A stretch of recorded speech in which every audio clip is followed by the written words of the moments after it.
is Pamela Dias. I am the mother of Ajike Owens, who was shot and killed by Susan Lorincz. I stand before you with the burden of articulating and conveying the depth of our grief and the trauma that Susan Lorincz inflicted on our lives. And to also share the devastating impact that Susan caused when she fatally shot my daughter, Ajike Owens, on June 2nd of 2023. It is virtually impossible to convey all of the ways Susan has devastated our lives. But I'm going to try and convey some of the most impactful ways. My baby girl, my only daughter, Ajike Chantrell Owens, whom I gave life to, is gone forever. Susan Lorincz took her life at the age of 35 years old. I stand before you not only mourning the loss of my daughter, but also the loss of our hopes, dreams, and the future that we often spoke of. Our plans and promises to one another as mother and daughter will never come to light. They all died the night Susan Lorincz killed my daughter. There's no greater pain than to bury your child. Mere words can never fully explain this type of pain. No one knows the heartache that I endure unless they too have lost a child in this manner. The gnawing at my heart and the unending pain keeps me up every night. I lay in bed wondering, what was those last moments? What were the last moments?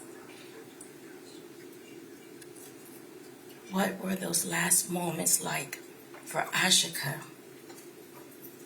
when she realized she had been shot in the chest by Susan? I think about what she was thinking when she was lying face down on the ground, fighting for her life, fighting to stay alive for her 4 children. Then I think about the sheer terror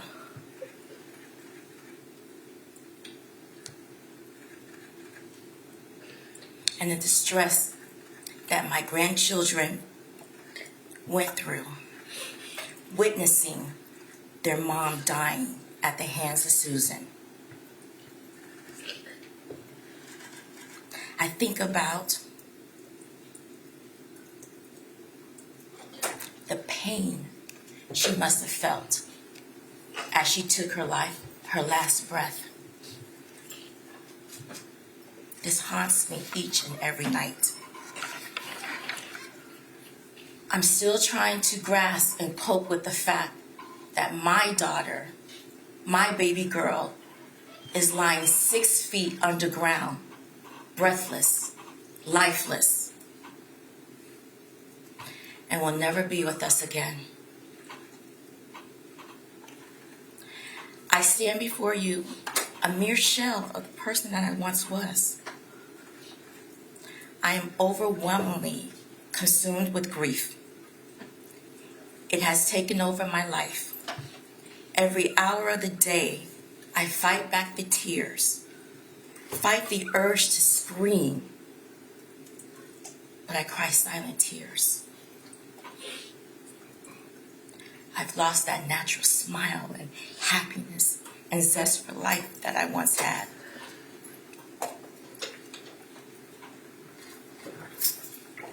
My relationships are not what they used to be with my friends and family. I feel isolated in my suffering. New relationships formed will never know the real Pam. They've met the Pam in death, not Pam in life. That Pam is gone forever.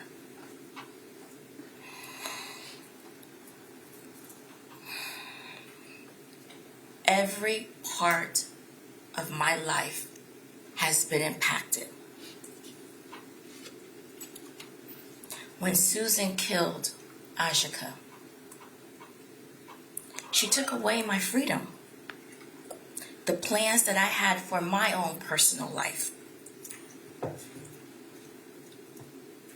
Because Ajike is no longer here, I became the sole caretaker of 4 young children,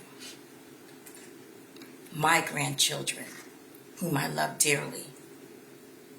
I relocated from my home, from another state.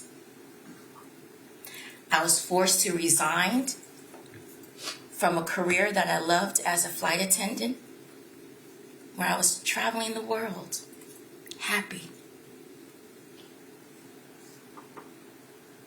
I lost time from work,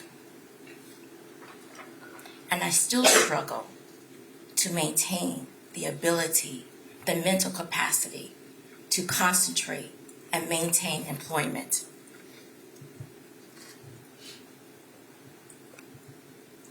My freedom and liberty to do many of the things that most people take for granted have been stripped away. The simple things that most people take for granted no longer exist for me. I left behind my social life, my friends, because my grandchildren needed me. They had no one. Because Susan killed the most important person, their rock, their support, their constant. She took that from them. I don't get the luxury of instinctively waking up and rolling out of bed. I have to make a deliberate attempt to get out of bed, to be present, choosing life outside of my 4 walls in order to be present for my grandchildren and not to succumb to the pain and the grief and the sadness that I carry daily. As you can imagine, this is an enormously difficult time for our family. I am faced with the challenge of meeting the needs of the children alongside my own emotional and everyday needs. I worry for them. I worry for the future of my grandchildren. I wasn't financially prepared to raise children at this stage of my life. Susan took away their vibrant young mother. Now they have their grandmother raising them. I stress over what life will be like for them if something were to happen to me. Who's going to care for them? Who will support them? Will they become a burden of the state? Susan took emotional and financial stability from the children. I was a lifeline for our family. I offer support. It's now me alone who has to shoulder the responsibility of their well-being. There is not a day, not an hour that I do not mourn for my daughter. But I also mourn for my grandchildren. I weep for them.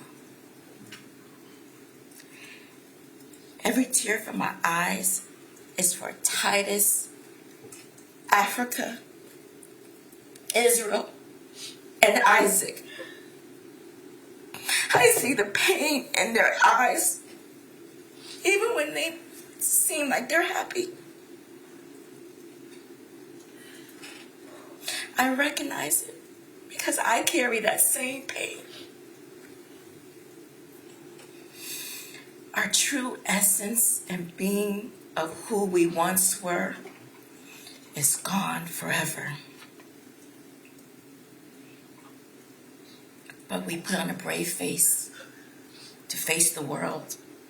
But on the inside, we're hurting with a pain that will never, never go away. There is a hole in our heart that will never mend. I know this because these are the conversations, these are the talks that we have on a regular basis.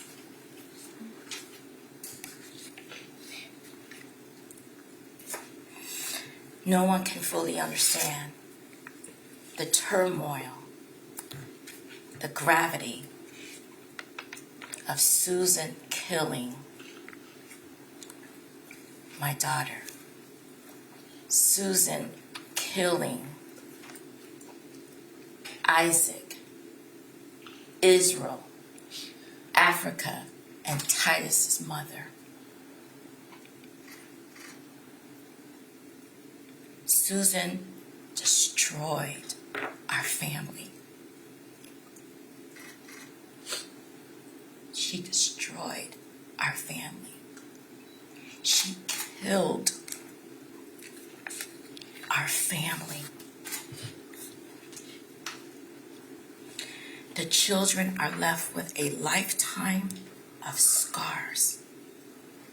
Not 5 years, not 10 years, not 20 years, not 30 years, a lifetime of scars and trauma. It's unfair and it's not right. It's not fair and it's not right that these 4 babies who are still in the early years of their development have to endure such complex and massive trauma. Witnessing their mother shot and killed by Susan. The frenzy of having to go from door to door to seek help that ultimately would not have saved their mother. Then burying their mother at the ages of 3, 7, 9, and 12. 4 children, 3, 7, 9, and 12, buried their mother because Susan Lorincz shot and killed their mother through a locked metal door.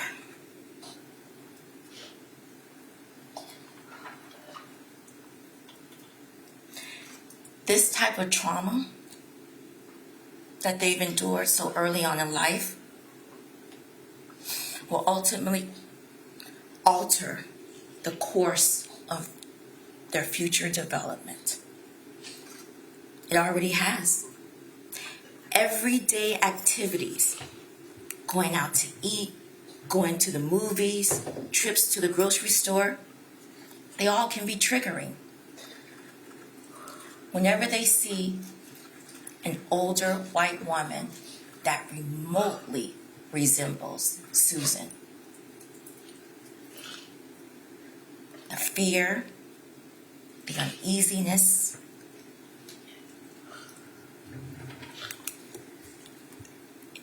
it immediately takes over. they become afraid and they feel unsafe. Young children should not have to live like this. But Susan single-handedly instilled this fear and distrust of people who don't resemble them. This is the trauma that Susan inflicted on their lives.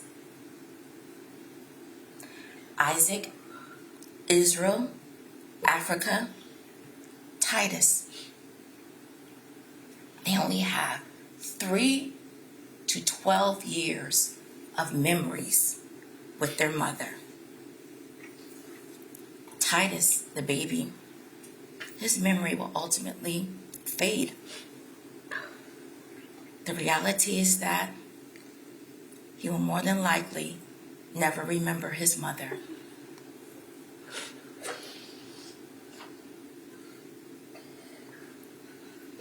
His recollection of his mom will never be of his own.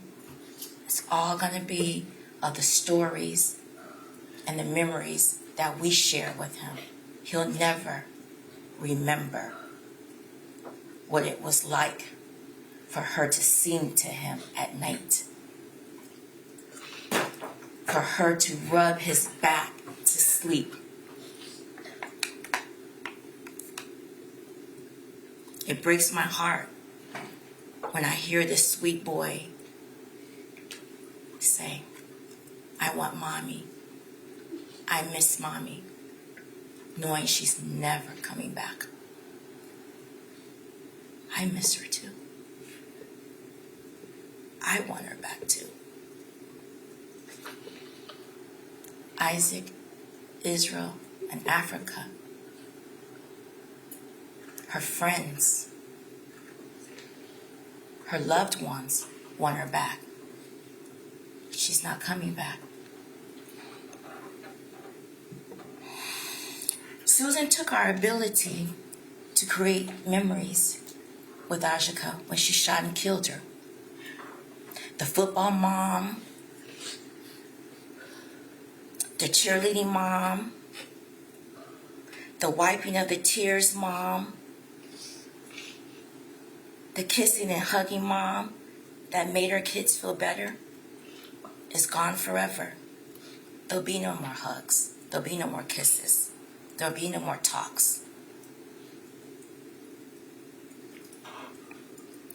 No one can fill that role for the children, not even me as their loving grandmother. These babies now have to watch other kids growing up with their mothers, see them holding their hands, see them cheering them on at school events, all the while knowing that their mother is never coming back.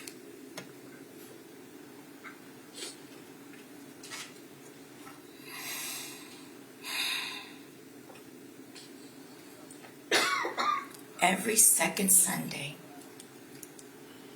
in May, Mother's Day, is now a reminder of what they've lost,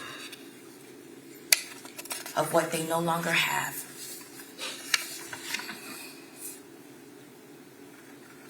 A mother. It's a day of mourning. Birthdays and holidays are no longer celebratory as they once were.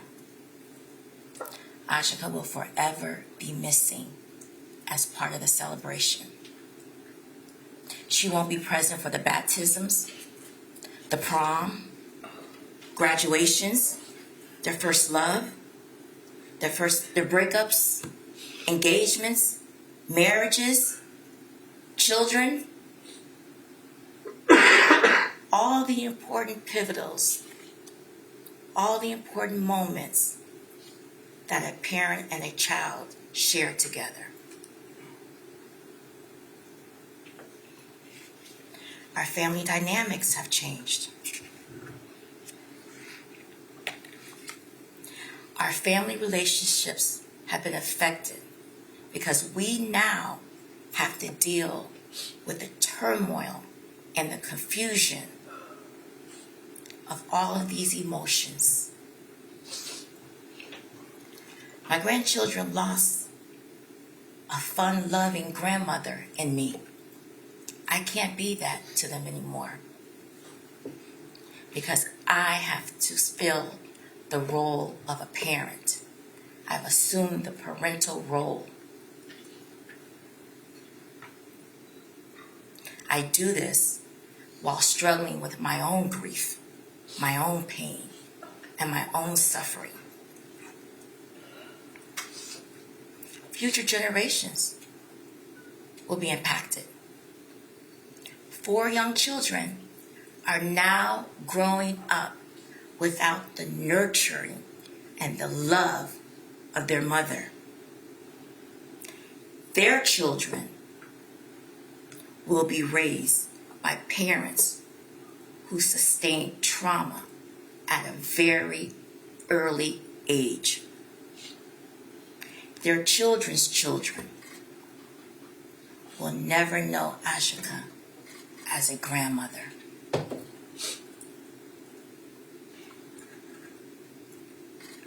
Ajike was a beloved daughter, sister, aunt, and friend to many. The loss of her life has impacted the nation. People near and far are hurting alongside the family. But most of all, Ajike was a loving and devoted mother to her 4 beautiful, innocent children. She lived and breathed being a mom. Susan took that breath.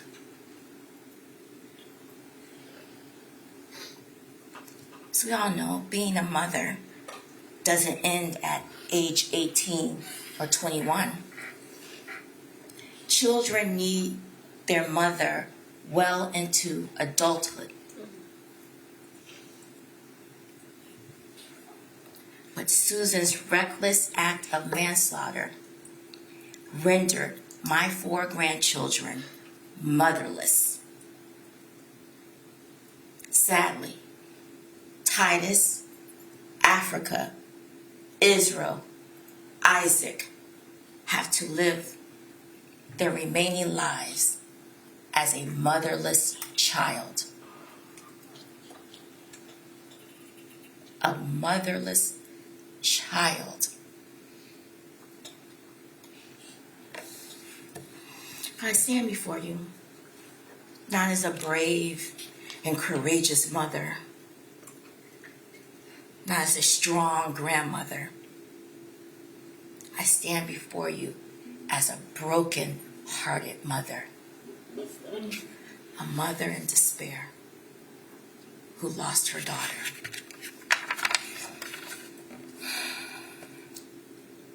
I stand before you as an advocate for Isaac, Israel, Africa, and Titus.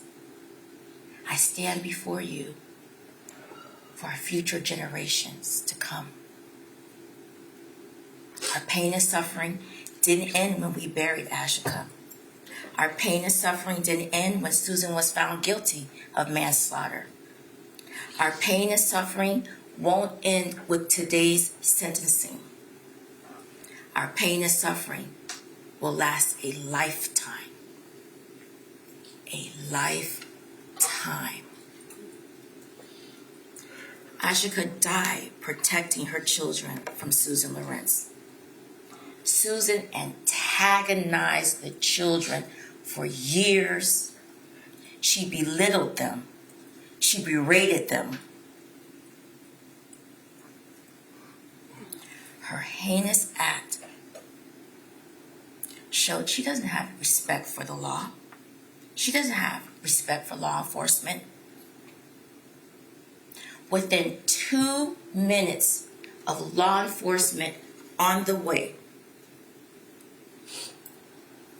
Susan knew they were en route. Susan made the hateful act. She chose the hateful act of shooting Ajike who was unarmed, through a locked metal door. A single mother of 4. Susan was safe and secure in her home with law enforcement en route. She was not in danger. But Susan chose to shoot and kill. Many are saddened. I'm saddened. The children are saddened. I miss my daughter. The children miss their mom. Friends, loved ones miss Ajike. We loved her, and she loved us. We will carry this feeling of pain and loss for the remainder of our lives. Susan killed Ajike. Ajike is never coming back. This was the ultimate tragedy. And there's nothing more devastating than the loss of Ajike that should have never, ever happened. Susan hasn't shown remorse for shooting Ajike. She has not shown remorse for killing Ajike. She has not shown remorse for leaving 4 children motherless. From the onset of the proceedings, Susan was bold and brazen. When the guilty verdict was read, Susan shrugged her shoulders as to say, oh well. If she showed a modicum of remorse, it was not for Ajike. It was not for my 4 grandchildren. It was for her own selfish reasons. Susan Louise Lorincz was unanimously found guilty of manslaughter by use of a firearm by a jury of her peers for shooting Ajike through a locked metal door. For the pain, the suffering, the life-altering consequences of Susan's heinous actions that have been inflicted on our lives. I am begging you, I am pleading that you hold Susan fully accountable for her actions.